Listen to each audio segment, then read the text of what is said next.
નમસ્કાર વિદ્યાર્થી મિત્રો, આજે આપણે ધોરણ 12 અર્થશાસ્ત્ર વિષયની અંદર ચેપ્ટર નંબર 2 આર્થિક વૃદ્ધિ અને વિકાસના નિર્દેશકો, જેની અંદર આર્થિક વિકાસના નિર્દેશકો આપણે શીખીશું. આર્થિક વિકાસના નિર્દેશકો મુખ્યત્વે 4 છે અને એ 4 નિર્દેશકોની અંદર આપણે જાણીએ છીએ કે PQLI અને HDI એના વિશે આગળના લેક્ચરમાં આપણે વાત કરીએ છીએ. એ સિવાય બીજા બે જે આર્થિક નિર્દેશકો આપણી પાસે જે મળે છે તે છે, એક સૌથી પહેલો છે રાષ્ટ્રીય આવકનો વૃદ્ધિ દર અને બીજો માથાદીઠ આવકનો વૃદ્ધિ દર. તો આ બે વિશે આપણે ચર્ચા કરીશું. સૌથી પહેલાં આપણે રાષ્ટ્રીય આવકનો વૃદ્ધિ દર, જે 2 અથવા 3 ગુણની અંદર પૂછી શકે છે. તો સૌથી પહેલાં આપણે એની માહિતી મેળવીએ. ખાસ ધ્યાન રાખજો, રાષ્ટ્રીય આવકનો વૃદ્ધિ દર છે એટલે દેશની આવકનો વૃદ્ધિ દર એ આર્થિક વિકાસમાં ખૂબ અગત્યનો ભાગ ભજવતો હોય છે. દેશની વાસ્તવિક આવક, કોઈ પણ દેશ હોય એની વાસ્તવિક રાષ્ટ્રીય આવક, વાસ્તવિક જે છે તે જ, એ રાષ્ટ્રીય આવક લાંબા ગાળા સુધી સતત વધારો થાય, લાંબા ગાળા સુધી સતત વધારો થાય તો દેશ આર્થિક વિકાસ કરી રહ્યો છે તેમ કહેવાય. કોઈ પણ દેશની વાસ્તવિક રાષ્ટ્રીય આવક ખરેખર લાંબા સમય સુધી વધતી હોય તો જ તે દેશ આર્થિક વિકાસ કરી રહ્યો છે એમ કહી શકાય. બીજી વસ્તુ મેં અહીંયા ટૂંકમાં આપી છે. આખો ફકરો તમે વાંચશો તો આખા પેરેગ્રાફમાંથી એટલી બાબતો ખાસ નીકળે છે કે જો દેશની રાષ્ટ્રીય આવક, કોઈ પણ દેશની રાષ્ટ્રીય આવક ઊંચા દરે વધે તો તે દેશનો વિકાસ દર પણ ઊંચો કહેવાય. એનો મતલબ એ થાય કે દેશની રાષ્ટ્રીય આવક જે છે, અને રાષ્ટ્રીય આવક આપણને 3 ક્ષેત્રોમાંથી મળે: કૃષિ, ઉદ્યોગ અને સેવા ક્ષેત્ર. જો આ 3 ક્ષેત્રોની આવક વધી જાય તો દેશનો વિકાસનો દર પણ ઊંચો હોઈ શકે. જો રાષ્ટ્રીય આવકનો દર નીચો હોય એટલે નીચા દરે વધે તો વિકાસનો દર પણ હંમેશા નીચો જ રહે છે. અને ત્રીજી બાબત જે છે, જો રાષ્ટ્રીય આવક ન વધારો થાય, એનો મતલબ ન વધે ન ઘટે, તો વિકાસનો દર કેવો કહેવાય? સ્થગિતતાની સ્થિતિમાં હોય, એટલે સ્થગિત હોય, તે વધ્યો નથી. આ ખાસ તમારે ધ્યાનમાં લેવાની જરૂરિયાત છે. ત્યારબાદ આપણી પાસે એક કોષ્ટક આપેલું છે અને આ કોષ્ટક શીખવું ખૂબ જરૂરી છે અને લખવું પણ જરૂરી છે, જેની અંદર દેશ અને રાષ્ટ્રીય આવકનો વૃદ્ધિ દર ટકામાં આપવામાં આવે છે. જ્યાં આ દેશો આપવામાં આવે છે, આ દેશો મોટા ભાગે આખા અર્થશાસ્ત્રની અંદર તમે 12મા ધોરણમાં ભણશો તો આ દેશોની મોટા ભાગે ચર્ચા થયેલી હશે, એટલે આ દેશ ખાસ યાદ કરી દેવાના. એક નોર્વે, બીજો છે અમેરિકા, ત્રીજો શ્રીલંકા, ચોથો ચીન, પાંચમો ભારત અને પાકિસ્તાન. તો નોર્વેનો રાષ્ટ્રીય આવકનો વૃદ્ધિ દર 2.2% છે, અમેરિકાનો 2.4 છે, શ્રીલંકાનો 4.5% છે, ચીનનો 7.3%, ભારતનો પણ 7.3% છે, જ્યારે પાકિસ્તાનનો 4.7%. હવે આનું વિશ્લેષણ આપણે જોઈએ તો મેં સાઈડમાં લખ્યું છે કે ભાઈ નોર્વે, અમેરિકા, શ્રીલંકા અને પાકિસ્તાન કરતાં ભારતનો રાષ્ટ્રીય આવકનો વૃદ્ધિ દર ઊંચો છે. કારણ ચીન અને ભારતનો જે રાષ્ટ્રીય આવકનો દર ઊંચો રહેવા પાછળના અનેક કારણો છે, કારણ કે કૃષિ ક્ષેત્ર છે એટલા માટે. બીજું છે નોર્વે અને અમેરિકા 2 થી 3%નો વિકાસ દર કામ કરી રહ્યો છે, જ્યારે આપણી પાસે તમે જુઓ 7.3%, એટલે 60%થી આજુબાજુ વિકાસ દર જોવા મળી શકે છે. હવે આ જ આર્થિક વિકાસની સાથે સાથે તેની 3 મર્યાદાઓ પણ રચવામાં આવી છે, એટલે કે રાષ્ટ્રીય આવકનો વૃદ્ધિ દર આટલો સરળ હોવા છતાં પણ એ મર્યાદા સાબિત કરે છે. કઈ 3 મર્યાદા છે એ પણ આપણે જોઈ લઈએ. સૌથી પહેલા રાષ્ટ્રીય આવક ગણતરીની મુશ્કેલી. પહેલામાં પહેલી મુશ્કેલી આ થાય, આટલું સરસ હોવા છતાં પણ રાષ્ટ્રીય આવકની ગણતરીમાં મુશ્કેલી ઊભી થાય છે, એટલે કે અન્ય નિર્દેશકો કરતાં આ નિર્દેશક, આની મર્યાદા, અને આ મર્યાદાઓને કારણે અનેક નવા નિર્દેશકો કે ઘટકો ઊભા થતા હોય છે. શા માટે રાષ્ટ્રીય આવકની ગણતરી? તો એક તો સૌથી પહેલાં તમે 11મા ધોરણમાં શીખી ગયા છો કે રાષ્ટ્રીય આવકની ગણતરી કોના આધારિત થાય? તો એક તો બેવડી ગણતરી થાય, બરોબર. આ બેવડી ગણતરી એટલે એકની એક આવક 2 વખત ગણાય, એટલે કાચો માલ પણ ગણાય અને તૈયાર થયેલી વસ્તુઓ. અને ત્યાં આપણે શીખતા હતા કે ભાઈ તૈયાર થયેલી વસ્તુઓ જ વર્ષ દરમિયાન ધ્યાનમાં લેવાની. બીજું જે છે સ્વ વપરાશ, પોતાના વપરાશ માટે, પોતાના એકમમાંથી જ લીધેલી વસ્તુઓ, એ પણ આપણે ક્યારેય નોંધતા નથી, એટલે રાષ્ટ્રીય આવક સાચી મળતી નથી. બીજું છે ઘસારો, જેને આપણે મૂલ્યહ્રાસ પણ કહીએ છીએ. એ ઘસારો પણ ખરેખર કેટલો છે, એકમમાં ખરેખર ઘસારો લાગ્યો છે કે નહીં, યંત્રોને કેટલો લાગ્યો છે, એ ઘસારો નોંધી શકાતો નથી. બીજું ગેરકાયદેસર રીતે મળેલી આવક. સૌથી વધારે આવકો આ છે જેની દેશની અંદર આ આવકો ગણવામાં આવતી જ નથી. એક આ મોટી મુશ્કેલી છે અને એને કેવી રીતે નોંધવી એ પણ એક મુશ્કેલી છે. બીજું 11મા ધોરણમાં શીખીને આવ્યા છો તમે કર ટાળો અને કર ચોરી. કર ભરવાનું ટાળે એ કર ટાળો, અને કર ચોરી એટલે કર ભરે ખરા પણ પૂરેપૂરો ન ભરે. આ બે બાબત અને સાટા પ્રથા, આ બધી જ વસ્તુઓ જે છે એના કારણે રાષ્ટ્રીય હકની ખરેખર ગણતરી થવી જોઈએ એ થતી નથી, એટલે સાચો રાષ્ટ્રીય હકનો દર મળતો નથી. બીજું આપણી પાસે આવે છે વસ્તી. સૌથી અગત્યનું, કોઈ પણ મર્યાદા જો સાબિત થતી હોય, દેશની અંદર સમસ્યા ઊભી થતી હોય તો એ છે વસ્તી, જનસંખ્યા. અને ભારત જેવા દેશ માટે તો જનસંખ્યા એ બીજા નંબર પર આવતો દેશ છે, જેની અંદર જે દેશની જનસંખ્યા વધારે હોય ત્યાં રાષ્ટ્રીય હકની ગણતરી કરવી પણ એક મુશ્કેલી ઊભી થાય. અહીંયા મેં શોર્ટમાં ઉદાહરણ આપ્યું છે એ દેશ અને બી દેશ. એટલે કે જો એ દેશ કરતાં બી દેશની રાષ્ટ્રીય આવક ઊંચી હોય તો એનો મતલબ એ ના થાય કે એનો આર્થિક વિકાસનો દર ઊંચો છે, કારણ કે એ દેશ કરતાં જો બી દેશની વસ્તી ઊંચી હોય, વધારે હોય, તો એ દેશ કરતાં બી દેશનો રાષ્ટ્રીય આવકનો દર હંમેશા નીચો જ રહે. એટલે એનો મતલબ એ નથી કે એ દેશ વિકાસશીલ નથી, વિકાસશીલ છે, પરંતુ એ દેશની અંદર જે ઉત્પાદન શક્તિ જે છે એ વસ્તીની અંદર વહેંચાઈ જાય છે, જેના કારણે આવકો મળવી જોઈએ એ મળતી નથી. એટલે એ દેશ કરતાં બી દેશની રાષ્ટ્રીય આવક વધારે હોવા છતાં પણ વસ્તીનું પ્રમાણ વધારે હોવાને કારણે બી દેશ એ દેશ કરતાં આગળ વધી શકતો નથી. એક આ મોટી મર્યાદા. ત્રીજી મર્યાદા આપણી પાસે આવે છે કે રાષ્ટ્રીય આવક ગણવાની જુદી જુદી પદ્ધતિઓ. વિદ્યાર્થી મિત્રો, 11મા ધોરણમાં તમે શીખીને આવ્યા છો કે રાષ્ટ્રીય આવક ગણવાની 3 પદ્ધતિઓ આપણી પાસે છે. એક ઉત્પાદન પદ્ધતિ છે, બીજું આવક પદ્ધતિ છે, અને ખર્ચ. દરેક દેશની અંદર આ પદ્ધતિઓ અલગ અલગ છે, ક્યાંક ઉત્પાદનની છે, ક્યાંક આવકની છે, ક્યાંક ખર્ચની છે. આ અલગ અલગ હોવાને કારણે અન્ય દેશોની, અન્ય પ્રદેશોની જે તુલના કરવી હોય એ મુશ્કેલી હોઈ શકે. કદાચ એક દેશના જુદા રાજ્યો વચ્ચેની રાષ્ટ્રીય આવક ગણવી કદાચ સરળ બની શકે, પરંતુ અમેરિકા અને ભારત તો બંને ઉત્પાદન પદ્ધતિ અને આવક પદ્ધતિ અલગ અલગ ધરાવે છે.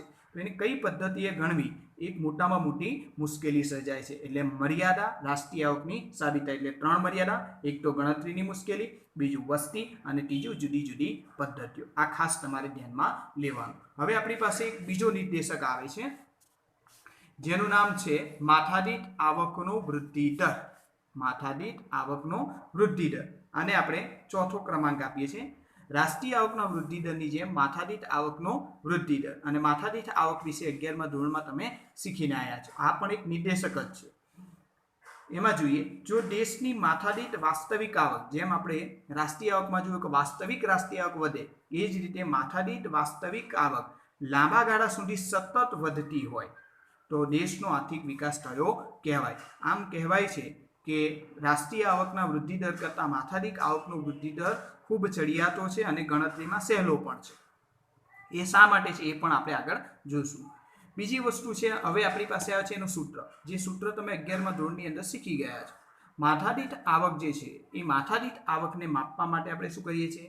રાષ્ટ્રીય આવક અપોન દેશની કુલ વસ્તી.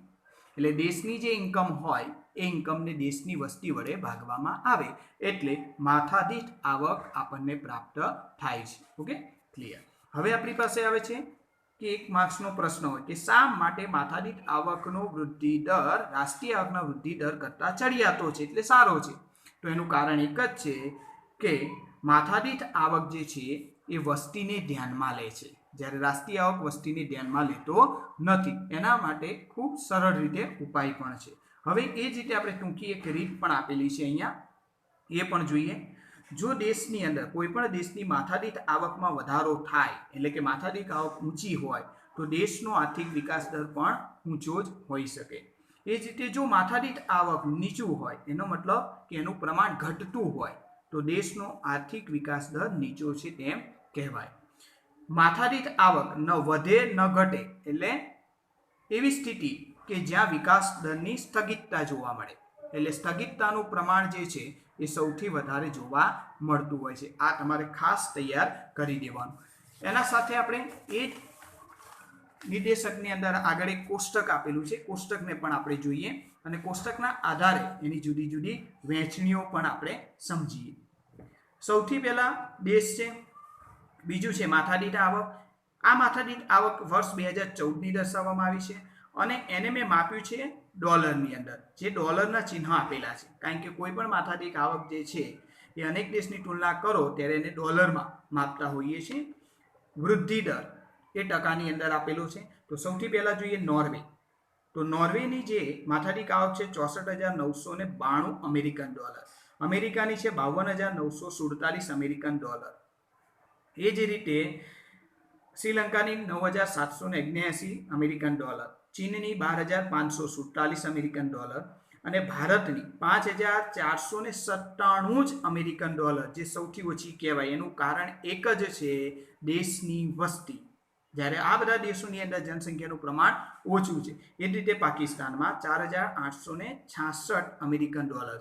વૃદ્ધિ દર તમે જુઓ તો નોર્વેનો વૃદ્ધિ દર 1.1% છે, અમેરિકાનો 1.6, શ્રીલંકાનો 3.5, ચીનનો 6.7, ભારતનો 6% અને પાકિસ્તાનનો 2.6. વૃદ્ધિ દર ઊંચો હોવા છતાં પણ દેશની માથાદીઠ આવક નીચી રહેવાનું એક જ કારણ છે, દેશની જનસંખ્યા. બાજુમાં વિશ્લેષણ આપ્યું છે કે ભાઈ નોર્વે, અમેરિકા, ચીન, શ્રીલંકા કરતાં ભારતની માથાદીઠ આવક ઘણી ઓછી છે.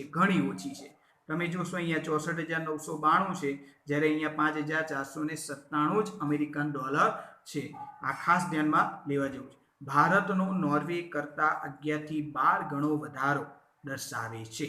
બરોબર, એટલે નોર્વેની જે વૃદ્ધિ દર જે છે એના કરતાં ભારતનો વૃદ્ધિ દર સૌથી ઊંચો છે. હવે એના આધાર સ્વરૂપે એની મર્યાદાઓ પણ અહીંયા સાબિત થાય છે. મર્યાદાઓ પણ આપણે જોઈએ. પહેલી જ મર્યાદા આપવામાં આવી છે માત્ર અંદાજો. માથાદીઠ આવકનો વૃદ્ધિ દર આટલો સરસ હોવા છતાં પણ એક મર્યાદાઓ સાબિત કરે છે. એક સિક્કાની બે બાજુ સમાન છે આ. એટલે જોઈએ સૌથી પહેલા તો માત્ર અંદાજો સાબિત કરે. શા માટે અંદાજ? કારણ કે અંદાજિત વસ્તુ જે છે એ આપણે ધ્યાનમાં લઈ શકતા નથી, પરંતુ આપણે એક ઉદાહરણ દ્વારા જોઈએ કે ભાઈ રાષ્ટ્રીય આવક જે છે એ રાષ્ટ્રીય આવક દર વર્ષે ગણાય. કોઈ પણ દેશની અંદર રાષ્ટ્રીય આવક દર વર્ષે નોંધવામાં આવતી હોય, બરોબર, એટલે એનું માપ જે છે એ કદાચ સાચું મળે, એ જ વર્ષનું હોય, પરંતુ માથાદીઠ આવકમાં જે વસ્તી ધ્યાનમાં લેવામાં આવે છે એ વસ્તી દર વર્ષે ક્યારેય આપણે ગણતા નથી, કારણ કે વસ્તી ગણતરી 10 વર્ષે થાય. એટલે તમે ધારો કે 2019 કે 2018ની વર્ષની અંદર રાષ્ટ્રીય આવક કે માથાદીઠ આવક ગણો છો, તો તે વર્ષની જ્યારે વસ્તી ગણો છો ત્યારે શું કરો છો? એક સરેરાશ અંદાજ, જે 2011ની જે વસ્તી છે એને મૂકી અને આપણે ધ્યાનમાં લેતા હોય, જે સાચું હોતું નથી, કારણ કે વસ્તી વધે પણ છે, ઘટે પણ છે, એનો સાચો આંકડો આપણને પ્રાપ્ત થતો નથી. એટલા માટે માથાદીઠ આવકનું આ જે વૃદ્ધિ દરનું નિર્દેશક છે એ મર્યાદા સાબિત કરતો જોવા મળે છે. બીજી મુશ્કેલી આપણી પાસે આવે છે ગણતરીની. સૌથી અગત્યની કે ગણતરી કરવી મુશ્કેલ છે. હવે ગણતરી કરવાની અલગ અલગ પદ્ધતિઓ છે. ઉત્પાદન, આવક, ખર્ચ, જેમ રાષ્ટ્રીય આવકમાં જોઈ એ જ રીતે અહીંયા માથાદીઠ આવકમાં પણ જુદી જુદી પદ્ધતિઓ. રાષ્ટ્રીય આવકની 3 પદ્ધતિ, ઉત્પાદન, આવક, ખર્ચ, અને 3 પદ્ધતિઓના એની આવકની પદ્ધતિમાં સમાવેશ થતો હોય. માથાદીઠ આવક જે છે એમાં ખરેખર ચાલુ ભાવે ગણવું કે સ્થિર ભાવે? આમ તો ચાલુ ભાવ અને સ્થિર ભાવે જ ગણાતું હોય છે, પરંતુ ખરેખર માથાદીઠ આવક વર્ષ દરમિયાન આવતા ભાવ કે સ્થિર ભાવ, નક્કી કરેલા ભાવ, જે ચાલુ વર્ષના આધાર સ્વરૂપે કોઈ સ્થિર વર્ષને ધ્યાનમાં લઈ અને ગણવામાં આવતું હોય એના દ્વારા ગણવું, એ પણ એક મુશ્કેલી છે, કારણ કે એનાથી સાચું માપ આપણને મળતું નથી. બીજું છે સરખામણીની મુશ્કેલી. સૌથી અગત્યની કે અનેક દેશો સાથે જ્યારે વેપાર કરતા હોય, માથાદીઠ આવકની ગણતરી કરતા હોય ત્યારે એની સરખામણી ડોલરમાં થતી હોય છે. શેમાં થતી હોય છે? ડોલર, એટલે કે અમેરિકન મૂલ્યમાં. પરંતુ આપણે ત્યાં રાષ્ટ્રીય આવક જે છે એ રૂપિયામાં કે એમાં ગણતા હોય છે. એટલે સરખામણીમાં માથાદીઠ આવક એ કોના આધાર સ્વરૂપે ગણવું એ આપણે શક્ય બનતું નથી. એટલે અનેક પ્રકારની જે મુશ્કેલીઓ જે છે એ રાષ્ટ્રીય આવક અને માથાદીઠ આવકની અનેક પ્રકારની બાબતો સાથે ગણવામાં આવે છે. એટલે 3 બાબતો ખાસ તમારે ધ્યાનમાં લેવાની કે ભાઈ માત્ર અંદાજો સાબિત કરે છે, બીજું ગણતરીની મુશ્કેલી છે, સરખામણી કરવી મુશ્કેલ છે, એ સાથે અનેક બીજી મર્યાદાઓ આપવામાં આવી છે, પરંતુ આ 3 મર્યાદા સૌથી અગત્યની છે અને ટૂંકી રીતે પણ તમે સમજી શકો એમ છો. ઓકે.